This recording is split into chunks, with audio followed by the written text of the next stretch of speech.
Hello, everybody, and welcome back to another episode of The Infirmary, where I and my guests try to dispel misconceptions about the endurance sports world. And today, I'm super stoked to have David Tilbury-Davis on the show, whom I met in 2016. But David had already been coaching for 21 years before that, since 1995. And in that time, he has probably coached one of the household name triathletes that you admire.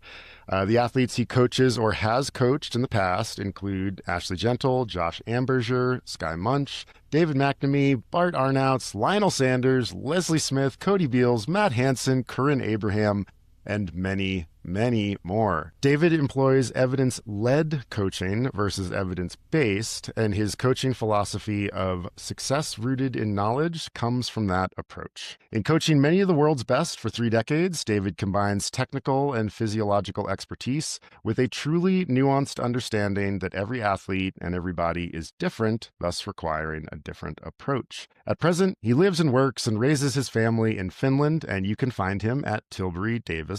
David, welcome to the Infirmary. Pleasure to be here, Chris. It doesn't seem like it was 2016 that we were hanging out and working on swim technique, tuition.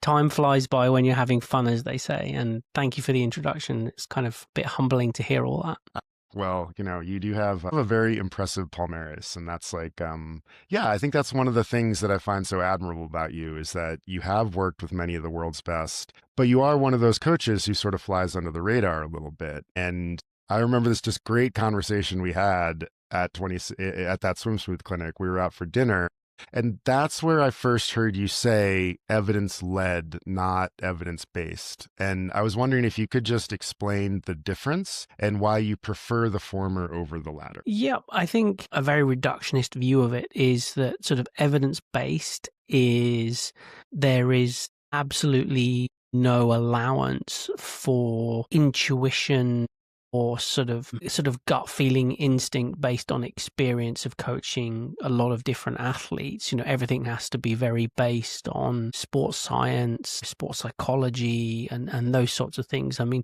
I guess you could, if you were having a semantic debate, say that evidence-based would include past experience, but I think evidence-led would lead me to a point of saying sort of knowing, thinking, and guessing, in a sense of, 80% of what you do at an elite level with athletes and coaching is absolutely based on fundamentals. 15% is kind of what you think based on your experience with many, many, many elite athletes, and also what you think when you work in partnership with the athlete versus a dictatorship. And 5% sometimes is just pure guesswork of maybe we try this thing because it seems to be something that maybe might help and is sort of new and novel, or the athlete might say, hey, actually, can we just try this? And you go, yeah, you know what, let's actually give that thing a go. Do you have an example of kind of like a moment when you've really kind of deployed this and been like, okay, yeah, this is really, I'm working in this more evidence-led kind of place? Like, I'm sure you have tons of example, but is there one that really jumps to mind? Yeah, I mean, a really good one I have is off the back of the idea of polarized training, the sort of 80-20 approach, which, people have written about, but the seminal work was done by Professor Stephen Seeler. And there's the groundbreaking paper sort of talked about this idea of improving FTP on the bike using intervals ranging from sort of 4 by 12 minutes to 4 by 8 minutes to 4 by 4 minutes, varying degrees of higher intensity. And I think that 4x4 doesn't really depart from what we've known for decades as a mechanism of doing VO2 work on the bike. But what was interesting was just taking on board that research and continuing to do, say, VO2 max work with athletes. I definitely found that after several weeks as a long distance triathlete, that athletes would get very cognitively burnt out, even though, again, textbook says, if you're working on VO2 max, you have to kind of work on that for sort of 10 to 12 weeks to see the full benefit of the physiological stimulus. And that was just too cognitively demanding for many athletes. And that wasn't the be all and end all of training. That's just sort of a subtle bias within a broader landscape of aerobic work. But then I sort of thought about it and I said, well, okay, well, what happens if I actually just, and it was partly through discussion with Cody Beals, but what happens if I give the athletes the autonomy to decide how they do that 16 minutes of work and that 4x4. So how they do that 16 minutes of work with a 8-minute recovery, so a 2-to-1 ratio. And it was fascinating because actually when I prescribe it that way, there's far better compliance, and and they might do a 6-minute interval, a couple of 4s, a couple of 2s, a couple of 1s. But it was interesting to see how it was A, less cognitively demanding, and B, it was there was better compliance. And I then went back to Professor Seeler and I told him this, and he said, "Oh, that's really, really interesting. I'm fascinated by that. Do you have any sort of evidence of the level of compliance?" And I said, "Well, if you can give me a master's student who can log into my Training Peaks and analyze that all, then that's great. But I can't give you a perfect answer of this is 87% or 89%. But I can definitely say that when you think outside the box like that and you sort of take a more evidence-led approach as opposed to evidence-based, you can clearly create a situation where the athlete is more emotionally invested, the athlete is more bought in, you get better execution, and the results are the same." I'm already starting to jump around, but, we kind of have headed into this discussion about you do this block of training where it's kind of 3 or 4 weeks, and that's the process that you generally employ is block training. And I think this is something that gets, it's very confusing with triathlon because you basically have 4 disciplines. And one of the big goals of triathlon, you're never really trying to become excellent in any one of them. You're sort of trying to become, very, very good at all 3. And my question about block training for you is, are you hitting the same energy system across the 3 disciplines in that block? Or is it a sort of thing where it's block per discipline? So, you might be doing VO2 max on the bike, and then it's just like an aerobic period on the run and maybe a technique block on the swim. What does block training look like for you in terms of not just the energy system, but the 3 or 4 disciplines? I mean, I think it varies. To take a step back, I'm not being evasive, but to take a step back, you have to look at, okay, what are the athletes' strengths and weaknesses, physiologically speaking? How does that align with the goals that they're trying to achieve and, the training that that they are then able to do? There's a difference between how you might train somebody that can train 12 hours a week versus somebody that can train 25 hours a week. So once you kind of throw that into the melting pot, then sometimes you would see all 3 sports, let's be reductionist, focusing on VO2 when you're doing a VO2 block. And sometimes it might be that the VO2 block bias is the bike and less so the swim and maybe a little bit of the run. But, again, you have to be, the interesting thing is if you look at the ideas of transference of aerobic capacity, you can fairly easily validate transference of aerobic capacity from the bike to the run, because it's very easy to go out on the bike and simplistically hold 140 heart rate for 4 hours. For many, many people. And that would give you a huge aerobic stimulus, but you couldn't do 140 heart rate running for 4 hours. I mean, that would take an epic amount of recovery. Yeah.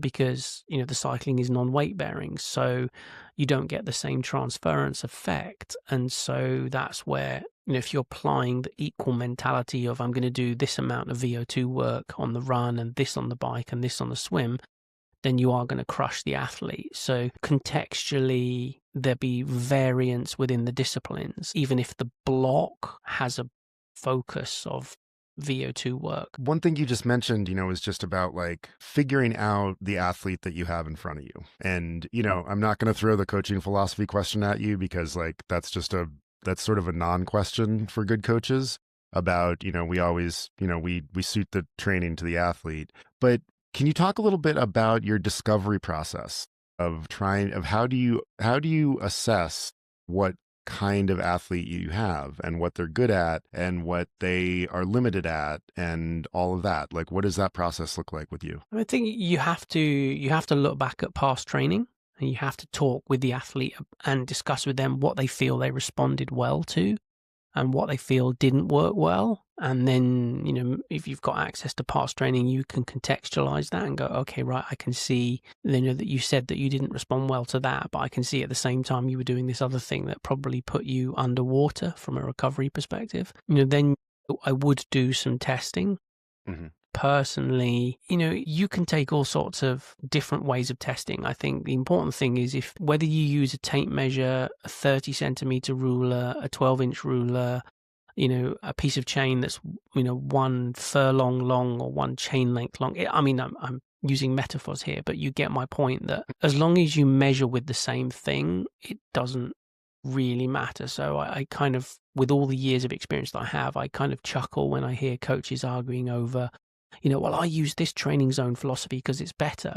And I got asked the other day by an athlete that I'm working with, what training zone, model are we going to use? And I said, well, there's only really one that's important. And, it's really that there's 3 training zones and everything else is just, a semantic pissing contest by sports scientists and coaches. And you can look at Carl Foster's work on the talk test, where he's basically looking at the ability to talk and how to recite effectively, because he's American professor, reciting the Pledge of Allegiance and the ability to say it. And effectively VT1 aligns with when you start to pause for breath when you're trying to recite the Pledge of Allegiance, which is about, I'm English, so bear with me, but 28 to 30 words. And then when you can't talk, that's VT2. And, everything else is just splitting hairs. So, yes, you can use lactate monitors. Yes, you can, do power-based testing. Personally, with the elite and professional athletes that I work with, I prefer to use the inside-based protocols, which are somewhat like a critical power test if we're talking about the bike, but we can also use lactate. And then we get some fairly good insight into sort of what's going on under the hood. So VO2 max, threshold, and I cross-reference that with separate calculations of what their critical power might be based on those tests. And typically the difference is just reflective of, in a simplistic sense, from those sort of 3 time trials, the number that they get back would effectively be the number if somebody did a 25-mile time trial and just destroyed themselves, used every single energetic pathway, and then collapsed on the floor in the car park. And now, for some people that might be FTP. For some people, it might take them exactly 60 minutes, and you can call it FTP. For some people, it might be 49 minutes. For other people, it might be 75 minutes. So it's definitely not FTP. It doesn't really matter what you hang your hat on as long as you use the same thing. Speaking of lactate, and it's funny, I was listening to one of the shows where you talked about lactate shows up every 10 years or so. And that's been my experience in this current phase of lactate. I was like, I sort of remember this around 2009. This was hot back then. These training fads come and go, but is there anything kind of innovative right now that you see out there in the landscape that you kind of suspect might actually have stayed? I don't think there's anything innovative that's game-changing, if we're going to use certain words. Lactate is definitely interesting. I think with all these things, lactate, power meters, hydration monitors, you're seeing all sorts of skin-based monitoring systems. We saw Super Sapiens come and go. All these things are interesting. The way that I describe them is they're like a compass. They give you directionality with your decision-making in the questions that you ask of the training process. What they don't necessarily give you is exact GPS coordinates. And I think any good coach would still say that just actually having a conversation with the athlete about how they felt, mentally and physically in that workout is going to give you better insight than a very specific metric. Some people would like to say that they can reduce everything down to one metric. Interestingly, Brian Johnson, that very famous billionaire who's trying to live forever, was interviewed recently, and he said, I've come to the conclusion that the only metric you need to know your well-being and longevity is your resting heart rate before you go to bed, because his point was that basically just soaks up whatever it is that you've done during that day, good or bad. And I thought that was quite interesting, but it still comes down to, use certain ways of measuring the training, stick to those and communicate with the athlete and get the athlete to actually, be present, be engaged. Another interesting study that came out, literally I was looking at it today, was looking at athletes that use music when they train. I guess you could include Netflix in that. And it clearly showed that there was less prefrontal cortex engagement when athletes are training with music or, Netflix and stuff like that, which, has an implication in terms of adaptation and performance. And that, that kind of leads into, you just brought up physical and mental training, and you're also sort of nibbling around the edges of emotional. And it's like, do you address the emotional side of an athlete's training and performance? And if so, what does that look like with you? I mean, 100%. I know I've coached many athletes over the years who have struggled mentally, some famous, some very famous, some less famous. And the important thing is, you've got two ears and one mouth, and is to just listen and, let them talk about what they need to get off their chest or what their point of view of is a workout or the process of training is. And then have a discussion with them about, okay, what can we do, to improve this situation? I work with athletes all over the world. There's plenty of occasions I'm walking around, the local forest trail at 10, 11 o'clock at night on the phone to somebody on the West Coast that I work with or worked with. And sometimes, I'm not a qualified clinical psychologist, but I've been coaching elite athletes for many, many years. So I understand aspects of sports psychology, motivation, and just, generally being a human. And I think going back to your point about coaching philosophy, I think the one thing I would say on that is that I would always hope, whether it's immediately afterwards or, 5-10 years down the line, that an athlete would look back on our working relationship and say, I left that working relationship a better human, not just performatively better. Because, to kind of validate the usefulness of a coach based on being performatively better is a bit like you walk into a bakery and say, do you sell bacon here? It's like, well, no, this is a bakery. So when you go to a coach at an elite level, your expectation is absolutely that you performatively improve, but it's more, do you improve as a person as a whole? And does that add to your ability to perform? In terms of that, that sort of human self-development over your career, you've worked with hundreds of athletes. Out of the ones that do seem to be the sort of happiest and the most content, and the ones that would say that they developed as a person, is there a characteristic that sort of seems to unify them? And I know, that's a difficult question, but what have you noticed in terms of that? I would say a couple of qualities. I think first and foremost, like absolute openness and honesty about their feelings. I'm not saying that if they're, let's say, in a relationship and they have an argument with their partner, that they need to tell me the details of that argument, but if they slept on the sofa, they definitely need to tell me that they slept on the sofa and that they're emotionally not in a great place. But I would say like absolute openness and honesty with their feelings, and maybe as you build trust and a relationship with an athlete, the underlying nature of those feelings, and so that they're comfortable feeling that they're not going to be judged. And the second aspect to that is like actually ownership within the athlete, like just owning their need to be professional, because they are in a job where you have to be absolutely 100% professional. I'm not saying that every athlete needs to be sort of very monastic, but in the last couple of years, it's fascinating. I've had several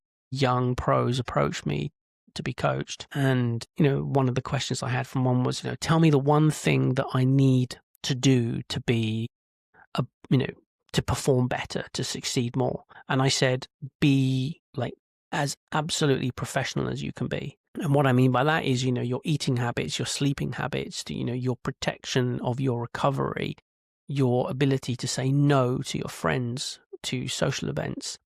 I'm not saying you should, again, be monastic, but, you need to learn to say no to going out drinking on a Friday night. If you want to do a 5-hour bike ride on a Saturday, you can find a balance, particularly if you're in a relationship, but that's hard in this day and age. And understanding the mental and emotional cost of social media. Do you lean into that, or do you shy away from it? And it's just accepting that some decisions you have to make, and maybe it affects you professionally speaking in terms of sponsors, and maybe it doesn't. But it's also helping athletes navigate that need to be professional, because again, a young athlete, they don't know what they don't know. So until you talk to them about actually you need to get off your phone an hour before you go to bed and not be surfing Instagram and Facebook and all that crap. They don't know. They don't know what the implication of that is. So that's a simple example, but being not procrastinating and getting your workouts in so you can recover and refuel between workouts if you're training 2 or 3 times a day.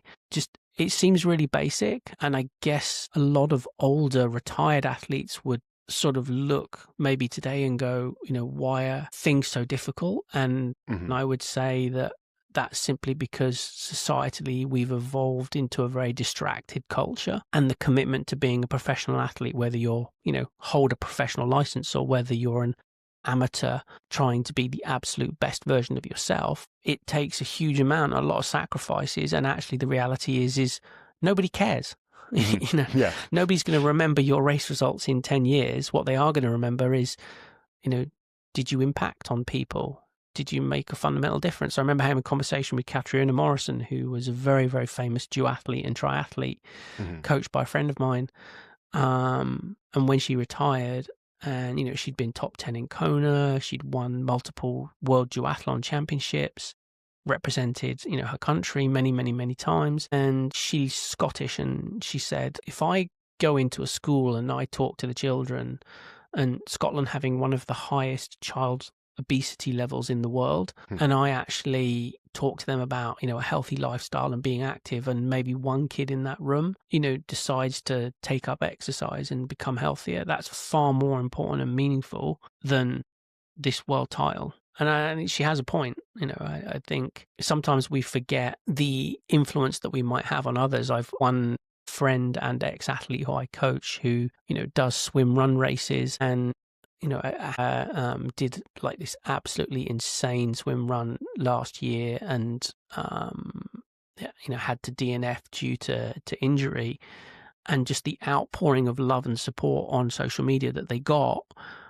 just she kind of couldn't wrap her head around it. And I said to her, what you don't realize is just by putting yourself in that environment and embracing that challenge and talking about it openly, you're inspiring a lot of people that you don't even know. And that kind of is a bit weird, but it's also something that should give some people some solace that, yeah, there is value in doing sport. It's not completely selfish. Yeah. If you show up and you show up professionally and take care of your stuff, and, and that you're organized when you get to the race, and then therefore you can engage with the people that, are excited to see you, then it sort of takes care of itself. It's one of those things where it's like preparation breeds performance. And whether we're talking about performing on the race course or this other kind of performance that, yeah, totally. I think that a lot of us when we're racing miss. And then when we retire, actually, that's the only thing that's left, is like the effects that you had on people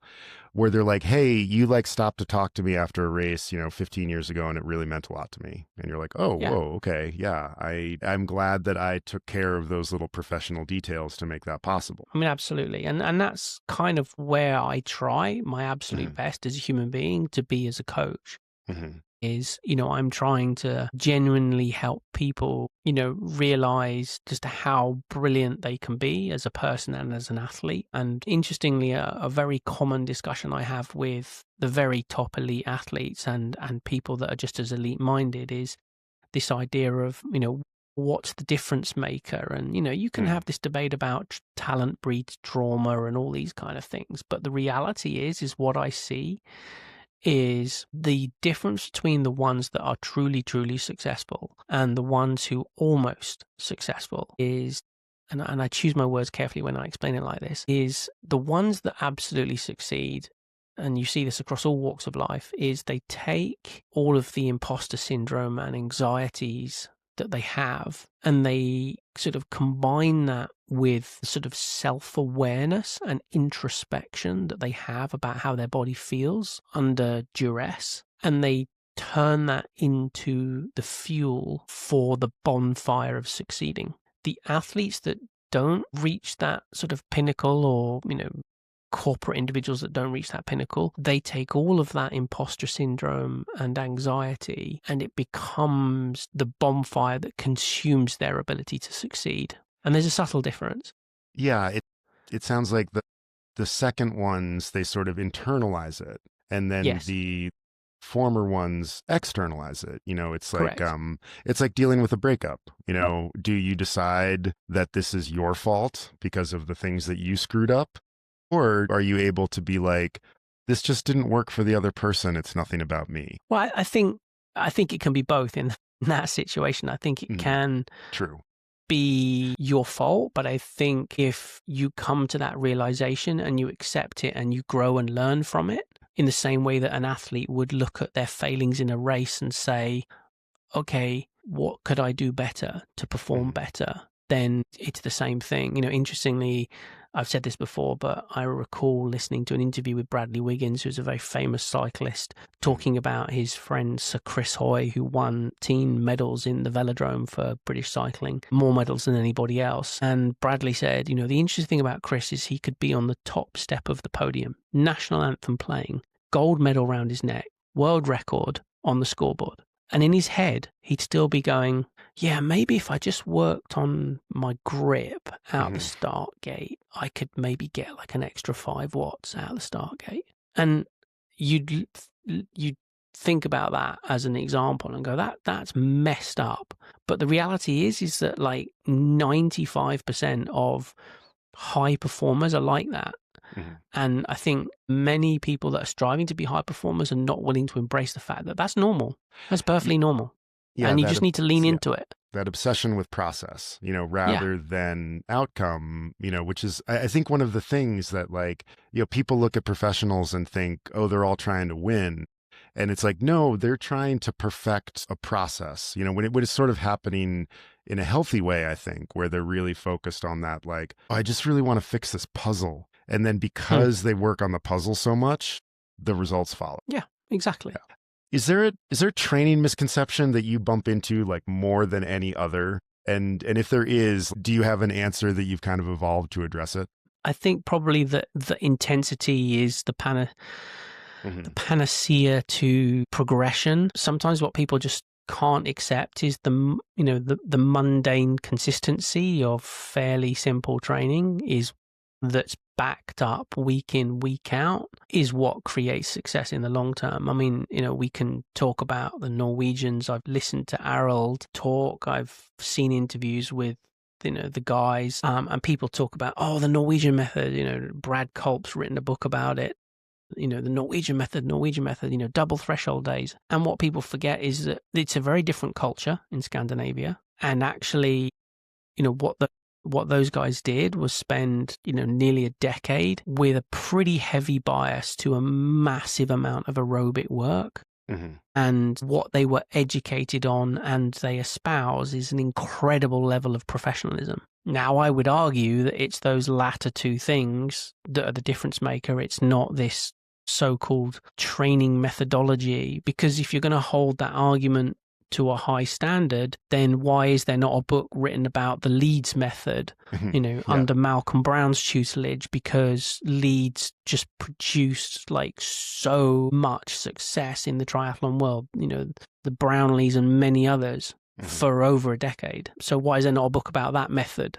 And it isn't, because I go back to the point about really the lifestyle they were leading and the decisions they were making about how to behave and how to commit to the training and how to be an athlete. One of the things I think you're getting at here with the professional stuff is athletes incur a lot of training stress, but there's also life stress. And if we're talking about professionals, there might be a little less life stress, but it's certainly there. And then age groupers, there's plenty of life stress. Can you talk a little bit about how you work with an athlete to manage all of the stress? Because, I always say there's only one bucket and all of the stress goes in there. And how do you manage this with your athletes? I mean, that's a really good way of explaining it. There is only one bucket. The body doesn't care about where that stress comes from. Is it training stress? Is it thermal stress? Is it financial stress? Is it emotional stress? Is it nutritional, metabolic stress? There's just one bucket. And again, with elite athletes, you typically manage that bucket through communication and education. And when it's, and when I keep using this phrase of elite and professional, please don't take that as me being elitist, that, the only people that I coach are, holding a pro card. I've coached middle-aged housewives that don't have a job, run a house and 3 kids, and they're more professional than a 25-year-old male neo-pro. You can espouse professionalism and you can espouse an elite mentality, whoever you are. You don't have to hold an elite license or a pro card, to espouse that. I think that's an important distinction. But to go back to your point, it's the real key in athletes managing all of this is just really accepting that there is that one bucket, and you can use metrics. You can use, an aura ring to look at HRV or something else. But sometimes, again, having a conversation with the athlete about how do you feel, and the experience that I have kind of allows me to sometimes read between the lines. And I'm not saying I'm better than an aura ring, but I am saying that, I've seen examples with an aura ring. As an example, I'm a dad to 3 young children. I don't bother wearing an aura ring anymore, A, because I don't compete, but B, as an example, I talked to Skye Moench about this because, she has Lois, who's just turned 1. And I said, what's interesting is there can be days as a parent where you wake up in the morning and you feel completely smashed, and, your device tells you like, you're pretty recovered. And that can set up, like a mental stress. And the reality is that what's happened is the device is reading maybe the amount of time that you slept, but maybe not picking up on the fact that you didn't necessarily get the amount of deep sleep that your body needed, or your deep sleep got interrupted because you had to go and settle a child in the middle of the night. And then another night, you could get far less sleep from a volume perspective, but get a really good amount of deep sleep. And you wake up in the morning and the device says, oh, you're crushed. And you're like, well, I don't feel too bad. So, the human body is an incredible thing in a sense that it's sort of, it tries to inure itself to stress as much as possible, and the research on stress inoculation bears this out. Simple example, a British gymnast, when he's preparing for the Olympics, who was, with his coach, had a reputation for sort of really struggling in a high level competition. Every single time he did a training session, they put a huge boom box in the training area and just played like on a million decibels, like a crowd and background music and all sorts. Cool. to distract him, to stress inoculate him. Chris, you still there? Yeah, I'm still here. Sorry. Yeah. Okay. Ooh. Yeah. Okay. So played the music to stress him out. Yeah. I mean, it's understanding that sometimes athletes have a very good self-awareness, and where athletes, of how their body feels or how intervals felt, where they sometimes struggle is kind of having the common sense to know how much to do or how many intervals to do. So, but generally speaking, conversations around how they're feeling can be very impactful as a coach. Yeah. You kind of speaking about, how the body feels versus all of these devices that are out there now. You've kind of said that you use RPE and heart rate, pace, and power as like the primary metrics that you track. Could you just talk a little bit about how you use them together? Like how do they inform each other? How do you use them to form a picture of what the athlete is experiencing? Yeah, absolutely. The way I describe it is a bit like, if you think about, if we stick with the power or pace as an example. So 200 watts is 200 watts is 200 watts. In essence, it's like the speedometer on your car. You're doing 50 miles an hour. 50 miles an hour is always 50 miles an hour. Your heart rate is like the rev counter. You could be revving the engine quite hard to do 50 miles an hour or not, depending on the terrain or the environment or the surface. So to sort of keep it simple. And then your RPE is like the fuel economy. And really, ultimately, you're trying to be as economical as possible as an athlete. And that might be physiologically driven. It might be biomechanically driven. It might be neurologically driven. One particular male pro who had a great deal of success at the weekend reached out to me last year and was like, hey, I did this race and I don't understand. I was running to my heart rate. I'd done all my training sessions. I'd done loads and loads of training and I was running to my goal heart rate, and my pace just got worse in the second half of the marathon. And I said, well, it's pretty easy to understand that. I said, your form is breaking down, and then you need to understand, why is your form breaking down if your response to that question is, well, hang on a minute, I did masses of volume of training. It's like, okay, well, if it's not particularly biological, is it metabolic? Were you actually getting the fuel that you need? Were you actually on top of your hydration? Yes, yes, yes. Okay, well then, is there some neurological implications where, you're doing that run off the bike, so, preceding fatigue from the bike is actually creating, biomechanical breakdown, or at least when I mean by biomechanical breakdown, a change in posture that reduces efficiency, oxygen cost goes up, heart rate goes up. But if it doesn't, then vice versa. If you stuck to the same heart rate, the pace would get slower. Mm-hmm. So, can you measure that? Can you manage it? Yeah, you can. You can use a Garmin device, you can use a foot pod, you can use Stride, and, you can dig into the weeds on that and validate that. But a good coach is two things: is one, a bullshit filter, and two, very good at asking the right questions in pretty much every circumstance of performance. They don't necessarily have all the right answers. Sometimes they have to go away and figure that out, look at research, talk to other experts, discuss with the athlete, but ultimately they're very good at being sort of a solutionist. And then coming out of those, those different metrics, we always have, they generate results, they generate numbers, they generate stuff that, we're ostensibly supposed to be able to use to measure training load and fatigue and things like that. How do you do that? How do you approach managing an athlete's training load and then dealing with their fatigue in a way that keeps them training consistently? We'll track, various measures of volume, whether it's, hours of training, whether it's kilometers run. I've got one athlete that I work with where, we've been very carefully able to figure out that, the upper limit of their run volume is 50K a week. And we also need to make sure that that's not biased with too much intensity, but that iterative process of exploring that and then going, okay, right, beyond that we get a little bit too much soreness, and for somebody else it might be completely different.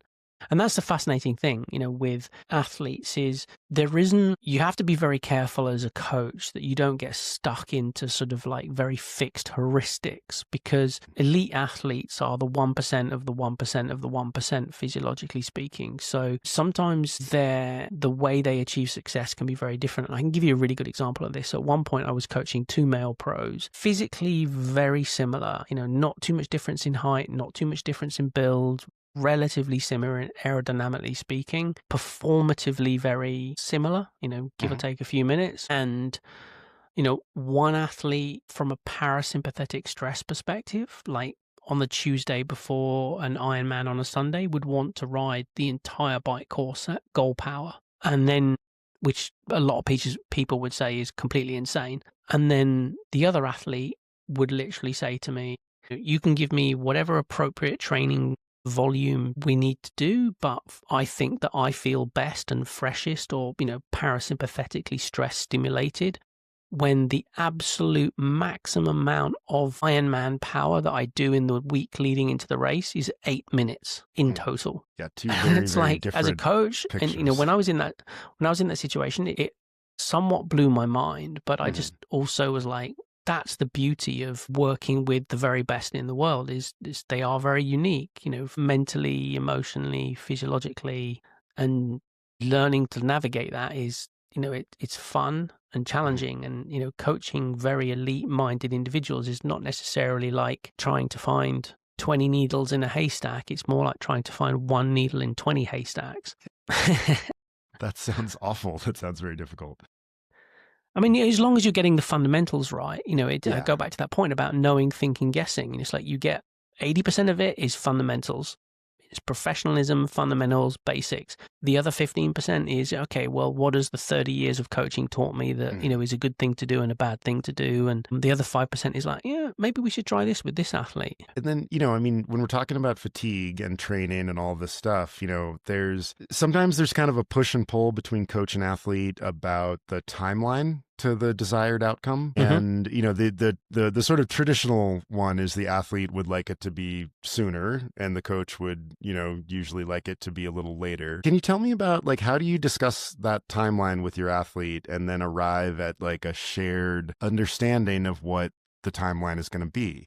I think, yeah, it's an interesting point about the amount you can compete and race and perform. And I know certainly in long distance triathlon, there's only so many races you can do. And yes, there's examples of athletes doing an extreme amount of races, but you just can't bring your A game to, 4 or 5 races in a 12-month period. You just can't. It's physiologically impossible.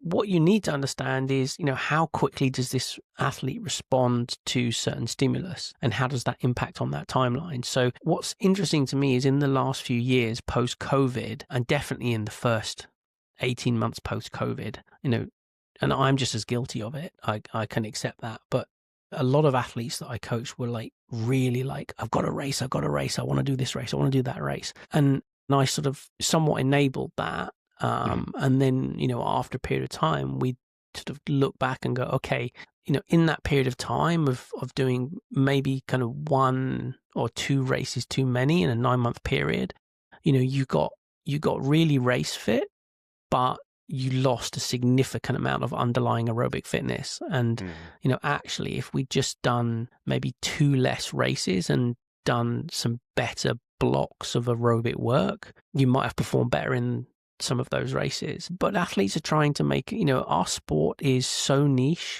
I talk to young professionals about this. I say, imagine you're the best triple jumper in your country, and the absolute gold standard outcome for you at the Olympics that you've trained for 4 years is that you qualify for the final.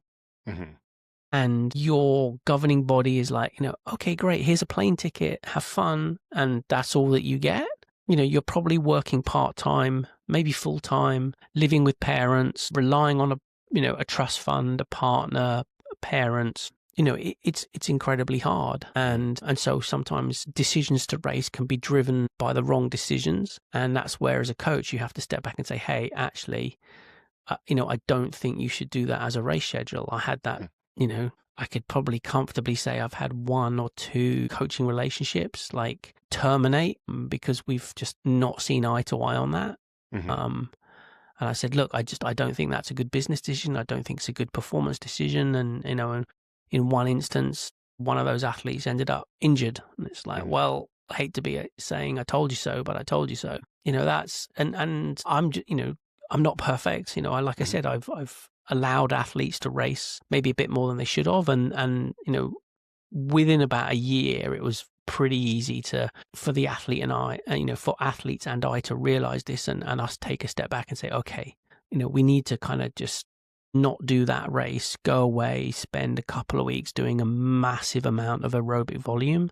That's going to just supercharge your underlying base, and then get back to racing and getting ready for races. Kind of speaking about the COVID timeline, and I'm going to get you out of here in about 10 minutes because it's very late where you are and you need to go to bed. But, in the last 5 years or so, we've seen performances in endurance sports in general get remarkably faster. Cycling, the times are getting a lot quicker. The speeds are going up. It gets attributed in cycling a lot to, higher carbohydrate consumption. And triathlon has also been getting a lot faster, both on the men's and women's side. What do you think some of the elements that account for that acceleration of our sport are? So I think there's a couple of things at play. I mean, I don't have any sort of, it's this amazing thing. I think if you imagine the distribution of talent 15 years ago in long distance triathlon, is very much like a bell curve. There was, the 95th percentile and above performers. There's quite a lot of people sort of 60 to 45 percentile, and, some people that, were maybe genetically limited or, just not able to train as much as others and just, sort of lower percentile. What you're seeing in pro racing these days is that it's sort of a right skewed bell or a left skewed bell curve, I guess, depending on how you draw that graph. But in essence, what I'm saying is there's a much higher distribution of athletes that are in that sort of 75th to 90th percentile bracket. So that changes racing dynamics. Nobody's going to dispute with me that there is an aerodynamic benefit riding at 12 meters. And so suddenly if you have 25 guys come out of the water together in Kona, that's a big fast train and a lot of people who can share that workload. So that's the first thing. Second thing, let's not beat around the bush, carbon shoes. They clearly, we can debate whether they make everybody faster. That's definitely well documented. They don't make everybody faster, but they definitely make a difference. Anecdotally speaking, I would strongly argue, along with, coaches that are legendary in track and field, that actually carbon plated shoes are also seen as have caused a significant increase in injuries. Yeah.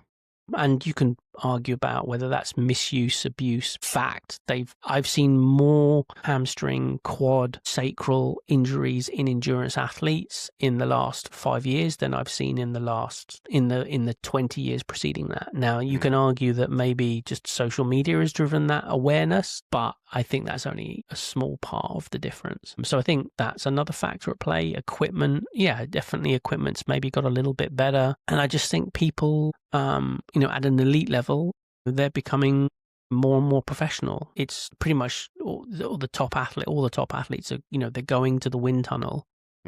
They're testing nutrition strategies. The higher carbohydrate thing, it's been around for years. We went through this small phase of 90 grams is the upper limit unless you're using fructose, but we know that was driven by Nestle and funding of research, or at least that's my personal opinion. Because actually, fun enough, when you have discussions with people like Mark Allen, they're like, I was banging down 150 grams of carbs an hour when I was racing.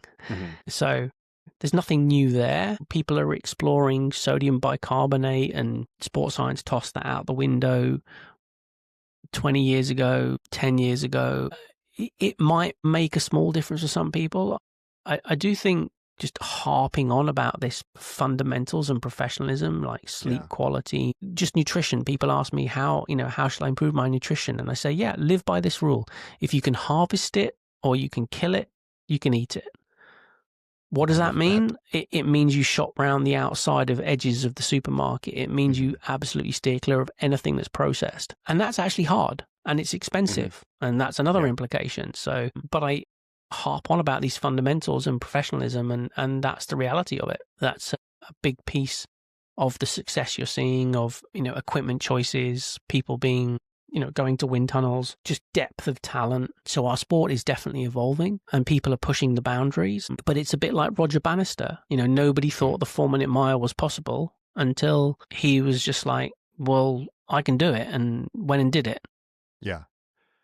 And then, some amazing statistic, like the next year, 15 more people do it. Yeah, something exactly. like that. Because now that, that as a hurdle is seen as, it's not unachievable. I do think in Ironman, I've heard people say, we're soon going to see some insane times in Ironman. And I think it's subtly different in Ironman, because what you're running up against is the metabolic limits of performance. There's definitely maybe some more marginal gains to be had, but if we just look at the Breaking 2 project, for that to be achieved, it took 3 things. It took somebody with perfect biomechanics, it took somebody with a massive VO2 max, and it took somebody with a ridiculous amount of oxygen kinetics efficiency. And anthropologically speaking, those latter 2 really don't exist. Because if you think about it, if your great-great-great-grandfather had a massive VO2 max and, your grandfather did and your parents did and you do, then, why do you need to be efficient when you're transferring oxygen across the alveoli? Because your tidal volume is the tidal volume of a whale, so it doesn't matter. And likewise, vice versa in terms of oxygen kinetics. So the reason, and so Kipchoge, if you watch and you look at the science, Kipchoge wasn't, the best in all 3 of those things. He absolutely wasn't. He just was sort of like the best combination of those 3 things. And I think it's the same in Ironman racing. Maybe you see small improvements from where we're at the moment, but it's very, very difficult to see, a sea change improvement, because, for a guy of 72 kilos to be pushing 340 watts, in an Ironman with ridiculous, fat metabolism, it's still a massive amount of metabolic work. And then how are you fueling that from a gastric emptying perspective? You know, maybe somebody comes up with a product that allows humans to consume 200 grams of carbohydrate an hour and still gastric empty without osmolality issues. That doesn't exist at the moment, but when you look at polar explorers, you know, burning 7, 8, 9,000 calories a day, you know, they're eating blocks of lard and chocolate and cheese and nuts. Right. I wouldn't want to be doing an Ironman on lard, nuts, chocolate and cheese. Hard to go fast on those fuels. Yes. I mean, it's definitely fascinating, but I do think the biggest factors at play are depth of talent and professionalism. That's a great, I mean, you're sort of talking about an expanded sample size, basically. Yes. And then just like a continued adherence to just really good process. Yes. It's like the answer is so simple, and I love that. Yeah. Last question, and this comes out from a previous podcast where you quoted some Heisenberg, but what are some intellectual and philosophical inspirations that you have outside of the endurance coaching? Blimey, I guess there's probably two that I particularly like. And the first is Think Like a Rocket Scientist by Ozan Varol. That's a fascinating book. He basically was a NASA scientist, and principally, to extremely paraphrase, you know, he makes this point about sometimes when we succeed, we don't really dissect why we succeeded. And this kind of circles back to, you know, as a coach, you know, a sort of, you know, being a bit bipolar and being extremely anxious around, you know, did that person perform because of my coaching or in spite of my coaching? And so, you know, constantly being in a state of understanding that even when things go well, you need to understand why did they go well. That's probably one of the primary things that I fall back on. And then just a lot of reading around concepts of sort of, you know, neo-generalism and sort of being sort of very solution orientated, trying to think laterally. So I mean, that's, you know, people like Edward de Bono is one who's written about lateral thinking. You know, Julia Galef is The Scout Mindset. Another book I listened to recently that I thought was very fascinating was a lady who was a world poker champion, and about decision making under duress and high risk, which I think athletes are exposed to a huge amount. You know, in the heat of an Ironman, you know, the number of times you've heard interviews at the finish line in Kona and they were like, I had a good swim, you know, I came out of the water and, you know, the group was there and I just thought, I'm going to go for it on the bike. I'm feeling good. And, you know, I just, you know, then around 150K, just the wheels came off and, you know, and then, you know, they've walked a 4-hour marathon in.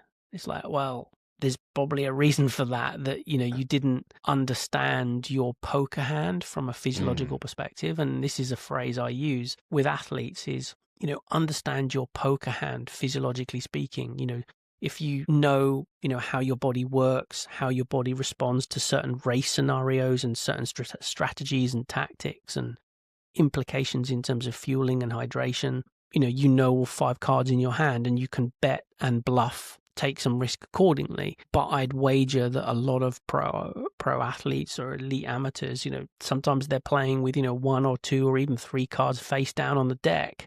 Mm-hmm. Nobody's sprinkling magical unicorn pixie dust on your ability to perform on race day. You better have validated what you can do in training. You better have proven that, you can deal with the strategy and tactics that you might need to deal with. And if you haven't, then you're in for a tough day. David, you just described my entire professional career. I was essentially, I definitely would usually play a not great hand. It took me a long time to learn that. Have you read Anti-Fragile by Nassim Khalid? Yeah. Yeah, that's one that I love in terms of coming across to endurance sports. Well, David, this is awesome. Thank you so much. This has been too long in coming. Really, it's been too long since we've hung out and chatted. I'll have to come to Scandinavia at some point and see your family and all that. Oh, you could just invite me to Bend. That's much more appealing. Come anytime. Yeah, come on over. It'd be great. It'd be awesome to have you. But where can people find you and get in touch if they want to? Yeah, I mean, my website is www.tilbury-davis.com. I'm on Instagram as Tilbury-Davis, at Tilbury-Davis. And that's about it. I'm not a huge social media monster. Probably people would look at my Instagram and go, it's a mixture of triathlon and watches. And it's just because that's a whole other discussion of, what I do for sort of, cathartic relaxation as a coach at my age. But yeah, those are the two ways you might come across myself, and there's plenty of media content on my website for athletes and that are interested. Yeah, there's a rich host of stuff on there and other podcasts and everything like that. And I really urge other people go listen to it. David is a world-class coach, and this is a real privilege having you on. So thank you so much, and we'll see you around. My pleasure. You take care. Thanks.